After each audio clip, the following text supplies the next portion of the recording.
Canada ਵੱਲੋਂ ਯਾਤਰੀਆਂ ਨੂੰ ਬੁਲਾਉਣ ਦੀ ਸ਼ੁਰੂਆਤ ਕਦੋਂ ਕੀਤੀ ਜਾਵੇਗੀ, ਇਸ ਦੇ ਬਾਰੇ ਵਿੱਚ ਬੇहद ਖਾਸ ਜਾਣਕਾਰੀ ਸਾਹਮਣੇ ਆਈ ਹੈ।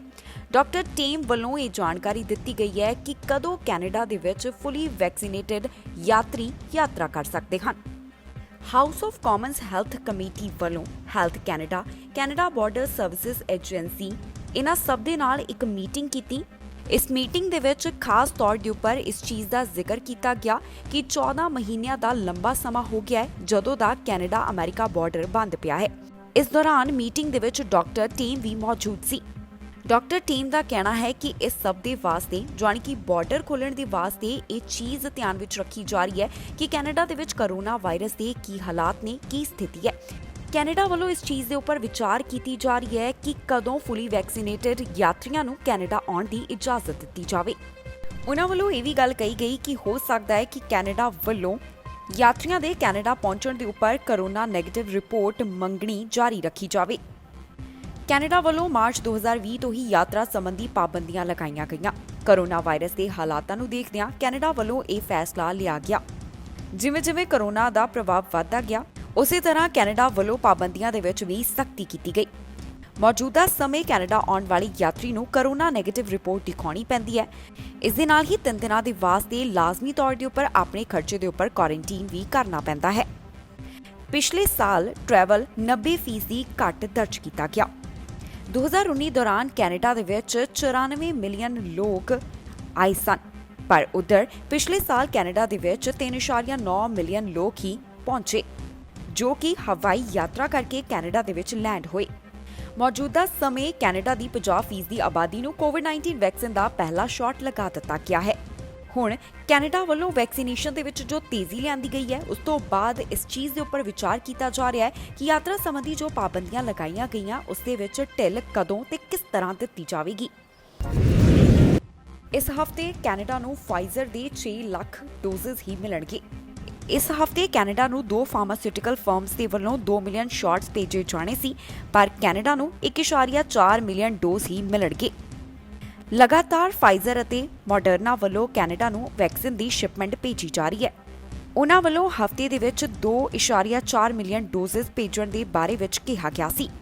ਫੈਡਰਲ ਸਰਕਾਰ ਨੂੰ ਉਮੀਦ ਹੈ ਕਿ ਮੋਡਰਨਾ ਵੈਕਸੀਨ ਦੀਆਂ ਮਈ ਆਖਿਰ ਤੱਕ ਜ਼ਿਆਦਾ ਡੋਜ਼ਸ ਮਿਲਣਗੀਆਂ, ਪਰ ਆਫੀਸ਼ੀਅਲਸ ਦੇ ਵੱਲੋਂ ਇਸ ਦੇ ਬਾਰੇ ਵਿੱਚ ਪੁਸ਼ਟੀ ਨਹੀਂ ਕੀਤੀ ਗਈ।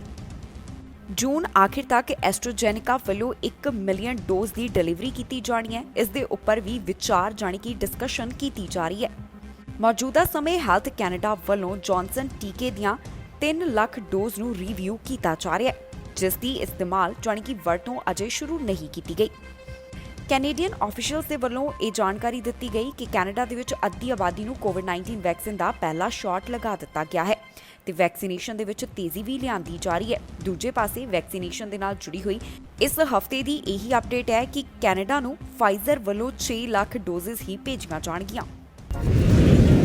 ਕੈਨੇਡਾ ਤੋਂ ਵੈਕਸੀਨੇਸ਼ਨ ਦੇ ਨਾਲ ਜੁੜੀ ਹੋਈ ਜਾਣਕਾਰੀ ਸਾਹਮਣੇ ਆਈ ਸੀ, ਜਿੱਥੇ ਕਿਹਾ ਜਾ ਰਿਹਾ ਸੀ ਕਿ ਜਿਨ੍ਹਾਂ ਨੂੰ ਐਸਟ੍ਰਾਜੈਨੇਕਾ ਵੈਕਸੀਨ ਦਾ ਪਹਿਲਾ ਸ਼ਾਟ ਲਗਾਇਆ ਗਿਆ, ਉਹਨਾਂ ਨੂੰ ਕਿਸੇ ਹੋਰ ਵੈਕਸੀਨ ਦਾ ਦੂਸਰਾ ਡੋਜ਼ ਦਿੱਤਾ ਜਾਵੇਗਾ। ਜਾਣੀ ਕਿ ਕੈਨੇਡਾ ਦੇ ਵਿੱਚ ਵੈਕਸੀਨ ਨੂੰ ਮਿਕਸ ਕਰਕੇ ਲਗਾਉਣ ਦੀ ਗੱਲ ਕਹੀ ਜਾ ਰਹੀ ਸੀ। ਇਸ ਦੇ ਉੱਪਰ NACI ਵੱਲੋਂ ਆਪਣੀ ਜਾਣਕਾਰੀ ਸਾਂਝੀ ਕੀਤੀ ਗਈ। ਉਹਨਾਂ ਦਾ ਕਹਿਣਾ ਹੈ ਕਿ ਦੂਸਰਾ ਡੋਜ਼ ਵੀ ਉਸੇ ਟੀਕੇ ਦਾ ਦਿੱਤਾ ਜਾਵੇ ਜਿਸ ਦਾ ਪਹਿਲਾ ਸ਼ਾਟ ਲਗਾਇਆ ਗਿਆ ਹੈ। ਨੈਸ਼ਨਲ ਐਡਵਾਈਜ਼ਰੀ ਕਮੇਟੀ ਔਨ ਇਮਿਊਨਾਈਜ਼ੇਸ਼ਨ ਵੱਲੋਂ ਜੋ ਸਟੇਟਮੈਂਟ ਜਾਰੀ ਕੀਤੀ ਗਈ, ਇਸ ਦੇ ਬਾਰੇ ਵਿੱਚ ਉਹਨਾਂ ਨੇ ਜਾਣੀ ਕਿ ਵੈਕਸੀਨੇਸ਼ਨ ਦੇ ਬਾਰੇ ਵਿੱਚ ਸਾਰੀ ਗੱਲ ਸਪਸ਼ਟ ਕੀਤੀ ਹੈ। ਜ਼ਿਕਰਯੋਗ ਹੈ ਕਿ ਬ੍ਰਿਟਿਸ਼ ਕੋਲੰਬੀਆ ਅਤੇ ਓਨਟਾਰੀਓ ਦੇ ਵਿੱਚ ਐਸਟ੍ਰਾਜੈਨੇਕਾ ਵੈਕਸੀਨ ਦੇ ਵਰਤੋਂ ਦੇ ਉੱਪਰ ਕੁਝ ਸਮੇਂ ਦੇ ਲਈ ਰੋਕ ਲਗਾਈ ਗਈ ਹੈ। ਪੈਨਲ ਦਾ ਕਹਿਣਾ ਹੈ ਕਿ ਜਿਸ ਵੈਕਸੀਨ ਦੀ ਵਰਤੋਂ ਪਹਿਲੇ ਡੋਜ਼ ਲਈ ਕੀਤੀ ਗਈ, ਜੇਕਰ ਉਹ ਅਵੇਲੇਬਲ ਜਾਣੀ ਕਿ ਮੌਜੂਦ ਨਹੀਂ ਹੈ ਤਾਂ ਵਿਅਕਤੀ ਸੈਕਿੰਡ ਡੋਜ਼ ਸਿਮਿਲਰ ਵੈਕਸੀਨ ਦਾ ਲਗਵਾ ਸਕਦਾ ਹੈ, ਜਿਸ ਦਾ ਮਤਲਬ ਹੈ ਕਿ ਉਸ ਵੱਲੋਂ mRNA ਵੈਕਸੀਨ ਲਗਾਇਆ ਜਾ ਸਕਦਾ ਹੈ। ਜਿਹੜੇ ਕੈਨੇਡੀਅਨਸ ਦੇ ਮਨਾਂ ਦੇ ਵਿੱਚ ਵੈਕਸੀਨੇਸ਼ਨ ਦੇ ਨਾਲ ਜੁੜੇ ਹੋਏ ਸਵਾਲ ਸੀ, ਉਸ ਦਾ ਜਵਾਬ ਉਹਨਾਂ ਨੂੰ NACI ਦੀ ਇਸ ਰეკਮੈਂਡੇਸ਼ਨ ਤੋਂ ਬਾਅਦ ਮਿਲ ਚੁੱਕਿਆ ਹੈ, ਜਾਣੀ ਕਿ ਬਹੁਤੇਤਰ ਸਵਾਲਾਂ ਦੇ ਜਵਾਬ ਉਹਨਾਂ ਨੂੰ ਮਿਲ ਚੁੱਕੇ ਹਨ। ਵੀਕਐਂਡ ਚੈੱਕ ਪੁਆਇੰਟਸ ਦੇ ਉੱਪਰ ਬ੍ਰਿਟਿਸ਼ ਕੋਲੰਬੀਆ RCMP ਵੱਲੋਂ 103 ਵਾਹਨਾਂ ਨੂੰ ਵਾਪਸ ਮੋੜਿਆ ਗਿਆ ਅਤੇ 2 ਨੂੰ ਜੁਰਮਾਨੇ ਲਗਾਏ ਗਏ। ਬ੍ਰਿਟਿਸ਼ ਕੋਲੰਬੀਆ ਦੇ ਵਿੱਚ ਕਰੋਨਾ ਵਾਇਰਸ ਦੇ ਹਾਲਾਤਾਂ ਨੂੰ ਦੇਖਦਿਆਂ ਨਾਨ ਐਸੈਂਸ਼ੀਅਲ ਜਾਣੀ ਕਿ ਗੈਰ ਜ਼ਰੂਰੀ ਆਵਾਜਾਈ ਦੇ ਉੱਪਰ ਰੋਕ ਲਗਾਈ ਗਈ ਹੈ। ਨਾਨ ਐਸੈਂਸ਼ੀਅਲ ਟਰੈਵਲ ਦਾ ਉਲੰਘਣ ਕਰਨ ਦੇ ਉੱਪਰ ਬ੍ਰਿਟਿਸ਼ ਕੋਲੰਬੀਆ RCMP ਵੱਲੋਂ 100 ਤੋਂ ਵੱਧ ਵਾਹਨਾਂ ਨੂੰ ਵਾਪਸ ਮੋੜਿਆ ਗਿਆ ਅਤੇ 2 ਨੂੰ ਫਾਈਨ ਜਾਣੀ ਕਿ ਜੁਰਮਾਨਾ ਲਗਾਇਆ ਗਿਆ। ਬ੍ਰਿਟਿਸ਼ ਕੋਲੰਬੀਆ RCMP ਵੱਲੋਂ ਸਾਂਝੀ ਕੀਤੀ ਗਈ ਜਾਣਕਾਰੀ ਦੇ ਮੁਤਾਬਕ ਸ਼ਨੀਵਾਰ ਸ਼ਾਮ 3799 ਵਾਹਨ ਚੈੱਕ ਪੁਆਇੰਟਸ ਤੋਂ ਗੁਜ਼ਰੇ ਜੋ ਕਿ 4 ਹਾਈਵੇਜ਼ ਦੇ ਉੱਪਰ ਲਗਾਏ ਗਏ ਹਨ। ਇਨ੍ਹਾਂ ਵਿੱਚੋਂ 103 ਵਾਹਨਾਂ ਨੂੰ ਵਾਪਸ ਮੋੜਿਆ ਗਿਆ। ਪੁਲਿਸ ਵੱਲੋਂ ਹਾਈਵੇ 99, ਹਾਈਵੇ 3 ਅਤੇ ਹਾਈਵੇ 5 ਦੇ ਉੱਪਰ ਵਾਹਨਾਂ ਨੂੰ ਰੋਕਿਆ ਜਾ ਰਿਹਾ ਸੀ।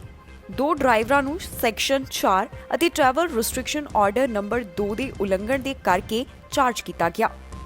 ਅਜਿਹਾ ਕਰਨ ਦੇ ਉੱਪਰ ਉਹਨਾਂ ਨੂੰ $230 ਦਾ ਜੁਰਮਾਨਾ ਲਗਾਇਆ ਗਿਆ। ਦੱਸਣਯੋਗ ਹੈ ਕਿ ਬ੍ਰਿਟਿਸ਼ ਕੋਲੰਬੀਆ ਦੇ ਵਿੱਚ ਨਾਨ ਐਸੈਂਸ਼ੀਅਲ ਟਰੈਵਲ ਨੂੰ ਰੋਕਣ ਦੇ ਵਾਸਤੇ 3 ਜ਼ੋਨ ਦੇ ਵਿੱਚ ਨਾਕੇ ਲਗਾਏ ਗਏ ਨੇ। ਲੋਅਰ ਮੇਨਲੈਂਡ, ਵੈਨਕੂਵਰ ਆਈਲੈਂਡ ਅਤੇ ਇੰਟੀਰੀਅਰ ਐਂਡ ਨਾਰਥ ਦੇ ਵਿੱਚ ਚੈੱਕ ਪੁਆਇੰਟਸ ਲਗਾਏ ਗਏ। ਇੱਥੇ ਆਉਣ ਵਾਲੇ ਹਰ ਵਾਹਨ ਤੋਂ ਕੁਝ ਸਵਾਲ ਪੁੱਛੇ ਜਾਂਦੇ ਨੇ। ਉਹਨਾਂ ਤੋਂ ਪੁੱਛਿਆ ਜਾਂਦਾ ਹੈ ਕਿ ਉਹ ਯਾਤਰਾ ਕਿਉਂ ਕਰ ਰਹੇ ਨੇ। ਦੱਸ ਦਈਏ ਕਿ ਬ੍ਰਿਟਿਸ਼ ਕੋਲੰਬੀਆ ਦੇ ਵਿੱਚ ਜੋ ਇਹ ਪਾਬੰਦੀਆਂ ਲਗਾਈਆਂ ਗਈਆਂ ਸੀ, ਇਹ ਪਾਬੰਦੀਆਂ ਮੰਗਲਵਾਰ ਨੂੰ ਖਤਮ ਹੋ ਜਾਣਗੀਆਂ। ਸਤਿ ਸ਼੍ਰੀ ਅਕਾਲ ਜੀ, ਮੈਂ ਨਿਰਮਲ ਮਾਨ ਪੂਰਾ ਟੈਕਸ ਸੈਟਲਮੈਂਟ ਤੋਂ। ਇਹ ਤੁਸੀਂ ਵੀਡੀਓ ਦੇਖ ਰਹੇ ਸੀ TV ਪੰਜਾਬ ਦੇ ਉੱਤੇ। ਇਹੋ ਜਿਹੇ ਹੋਰ ਜਾਣਕਾਰੀ ਭਰਪੂਰ ਵੀਡੀਓ ਦੇਖਣ ਵਾਸਤੇ TV ਪੰਜਾਬ ਦੇ ਚੈਨਲ ਨੂੰ ਸਬਸਕ੍ਰਾਈਬ ਕਰੋ ਤੇ ਨਾਲ ਹੇਠ ਦਿੱਤੇ ਹੋਏ ਬੈਲ ਆਈਕਨ ਦੇ ਬਟਨ ਦਬਾਓ। ਸਤਿ ਸ਼੍ਰੀ ਅਕਾਲ।